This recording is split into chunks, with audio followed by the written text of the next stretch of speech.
There we go. Good afternoon, y'all. I realized that though we've been collecting signatures on this petition for permission to grow for some time, I haven't actually shared the full extent of this text. So I just want to read this. It's not going to be real sexy, but there is a lot of story in here. There's a lot of detail in here. There's a lot of legal foundation for why we feel like there should be permission to grow in Jacksonville. So let's just start from the top. Petition for permission to grow. The goal of this petition is to urge city leaders to grant Overalls Farm the simplest and least expensive permission to grow at 1825 East 7th Street, first applied for in February 2024, and create a clear blueprint for would-be urban farmers of the future. In the words of many familiar with the saga, it simply shouldn't be this hard to grow food for one's neighbors. The reasons why. Because neighborhood heritage and demand. Whereas Jacksonville and Springfield itself has a proud tradition of neighbors feeding neighbors and a centuries-old legacy of backyard gardens, market farms, urban fruit tree nurseries, and orchards. And whereas Overalls Farm launched 7 years ago in a residential parking lot and growing neighborhood demand reflected in an ever-lengthening wait list, currently over 60 neighborhood families, compelled the development of 2 additional neighborhood farms in Springfield. And whereas 450 additional families across Jacksonville, beyond Springfield, are already on Overalls Farm's wait list, eager for neighborhood U-Pick farms of their own, which demonstrates citywide demand, yet their access is stalled by the costly and convoluted certificate of use obstructionism that blocks Overalls Farm 3's permission to grow. And whereas real estate markets now tout agri-hoods, communities built around working organic farms rather than golf courses, as the next premium amenity, with new projects rising in Green Cove Springs and Palatka, proving that rows of corn can, in fact, drive property values and buyer demand just as surely as fairways. And because of proven community benefits.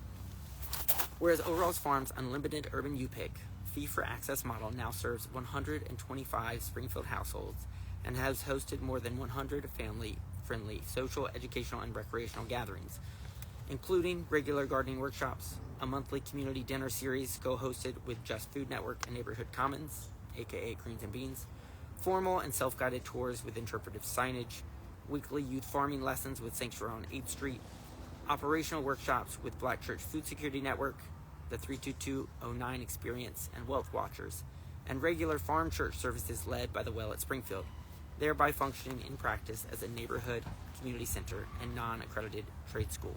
And whereas neighbors say the once vacant lot of Overalls Farm 3 now, quote, bursts with color and life, turning a former grassy lot into a pocket of beauty that sparks conversation, inspires passerbys, and raises neighborhood pride.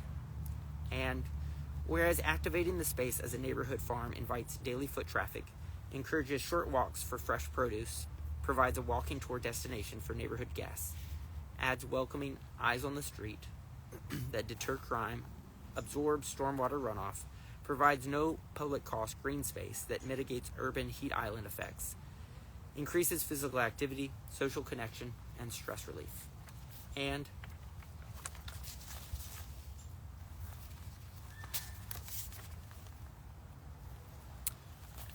because of barriers and opposition. Whereas Duval County has no straightforward business-as-usual means for a standalone community garden or urban farm to secure the legal right to grow on property in Duval County, and whereas City of Jacksonville Planning Department widely accepts urban farms located on property with another primary use, provides zoning loopholes for certain farms but not for others, or at other times treats urban farms like shopping centers and condo towers requiring costly rezoning. And whereas Overalls Farm first applied for a certificate of use in February 2024 and nearly 2 years later is still navigating a burdensome process while staff remain hesitant or are prevented from embracing creative community-forward solutions that align with community interests and planning values. And whereas the general consensus in the neighborhood and beyond is it simply shouldn't be this hard to grow food for one's neighbors. And whereas all this red tape has forced Overalls Farm, one of the first farms in Florida approved to accept Snappy BT online, to delay serving families who rely on those benefits because the team simply lacks bandwidth to handle another layer of procedural difficulty while its legal right to grow is being constantly questioned.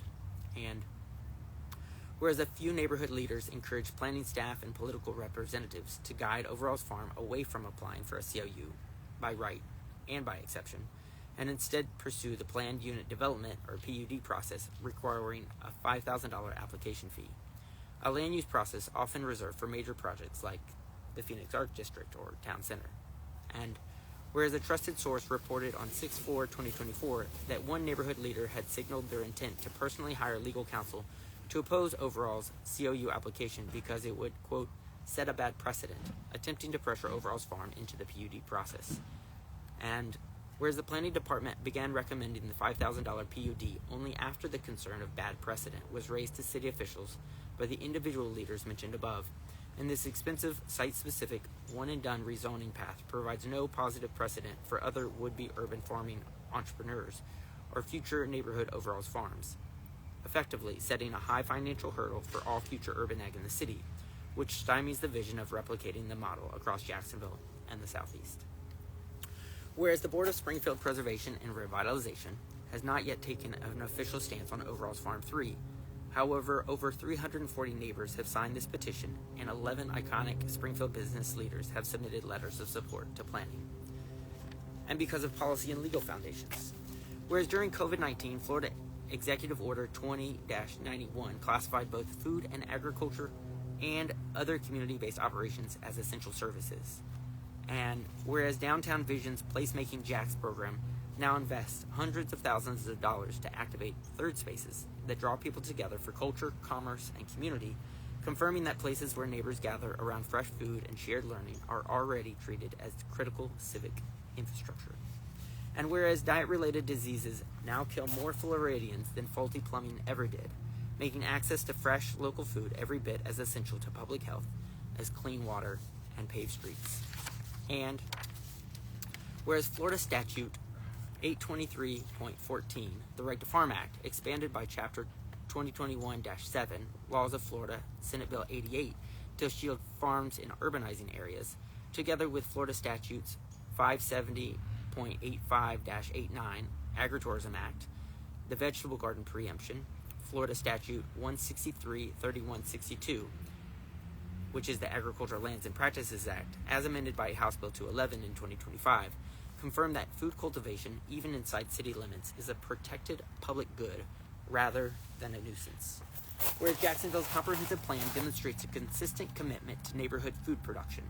Recreation and Open Space Element 3.4.5 of the 2045 plan pledges to encourages, quote, community gardens as important open space resources that strengthen community cohesiveness and provide access to healthy local food, while former future land use element policy 6.3.8 in the 2030 plan carried the same directive. And peer cities embed parallel support in their zoning codes, including Tampa, Code 27-156, Table 4.1, in terms of community gardens, Gainesville LDC 30-5.30, urban agriculture, Miami, urban gardens, St. Petersburg, community gardens, and Atlanta, zoning ordinances for urban gardens and market gardens as principal and accessory use, proving that neighborhood agriculture is mainstream civic infrastructure, not a nuisance. And whereas Overall's aim to feed and foster a community by cultivating neighborhood farms, and its broader mission to grow and help others to grow groceries for self and neighbor are goals that align squarely with Jacksonville's commitments to health and resilience. And whereas SPAR declares its mission is to ensure historic Springfield is a preferred place to live, and local realtors highlight Overall's Farm as a signature neighborhood amenity that draws buyers, while a clear majority of Overall's Farm's immediate neighbors are not only occasional participants, but active members who enjoy its green space, produce, and programs, thereby proving that Overall's Farm 3 at 125 East 7th Street tangibly advances SPAR's stated goal for the district. Therefore, we, the undersigned, 1.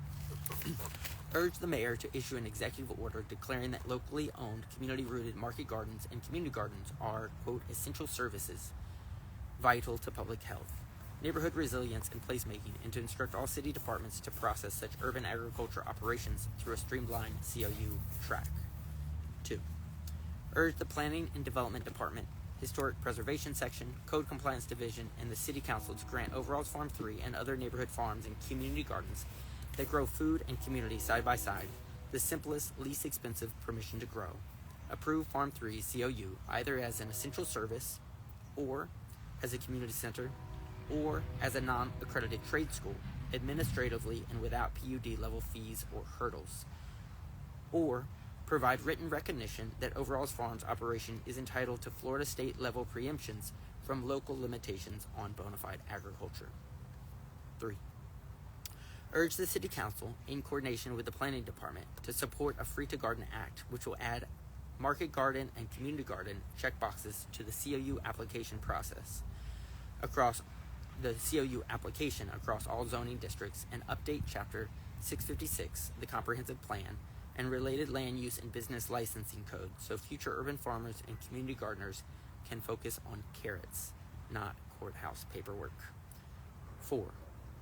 Urge civic groups and neighborhood associations to align as active partners, championing neighborhood-grown food security and positive social cohesion efforts that build local health, resilience, and community connections.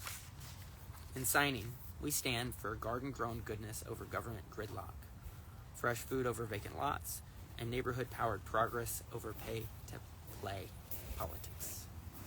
Thank you so much. And thank you to the nearly 1,300 people who have already signed this. And if you haven't already, I'd encourage you to go jump over to overalls.farm and add your name. We are working not only on the permission for our farm, but on this movement for the Free to Garden Act, so that market and community gardens will be permissible by right, not just now and not just today and not by favor, but by right in the city of Jacksonville, which will open up the space considerably for would-be community gardeners and urban ag entrepreneurs. So thank you again. Thank you for listening. That was a long haul through all that, but there's a lot of good story. There's a lot of references to the saga that we've been through, as well as a lot of legal precedent for what we're trying to do. So anyhow, we're looking forward to continue the journey. And if you haven't already, please sign and mark your calendars for January 15th. We are going to have a gathering of stakeholders for the Free to Garden Act, January 15th at the agricultural exemption. So see you there. It's good to see y'all.